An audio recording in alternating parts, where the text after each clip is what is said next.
નમસ્કાર દર્શક મિત્રો, દેવ મિરર ન્યૂઝ સાથે હું વૈશાલી પોબારો સ્વાગત છે આપ સૌનું. કરીશું નજર આજના સમાચાર પર. મહેસાણામાં જીઆઈડીસી 2માં કલર બનાવવાની ફેક્ટરીમાં અચાનક જ આગ લાગી. થોડા સમયમાં આગે વિકરાળ સ્વરૂપ ધારણ કરી લીધું. 1 કિલોમીટર દૂરથી ધુમાડાના ગોટે ગોટા નજરે પડ્યા.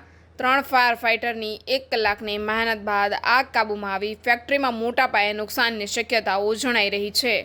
રિપોર્ટર રાકેશ પટેલ, દેવ મિરર ન્યૂઝ, મહેસાણા. નમસ્કાર મિત્રો, હું ફિરોઝ ઈરાની આજે તમને એક નવી વાત કરવા આવ્યો છું. દેવ મિરર ન્યૂઝ જોતા રહો, સબસ્ક્રાઇબ કરવાનું ભૂલતા નહીં અને શેર કરવાનું પણ ભૂલતા નહીં. સત્યની સાથે જોડાતા રહો. નમસ્તે મિત્રો, હું છું ચાંદની પરમાર. આપની મનપસંદ ચેનલ એટલે કે દેવ મિરર ન્યૂઝ ચેનલને લાઈક કરો, શેર કરો અને ફોલો કરો. અને હા, તેમાં દરરોજ તાજા સમાચાર જોવાનું ભૂલશો નહીં. દેવ મિરર ન્યૂઝ દરરોજ લાઈવ અપડેટ. ગુજરાત રાજ્ય, દેશ, દુનિયાના તમામ બ્રેકિંગ સમાચારો નિહાળો દેવ મિરર ન્યૂઝ ચેનલ પર.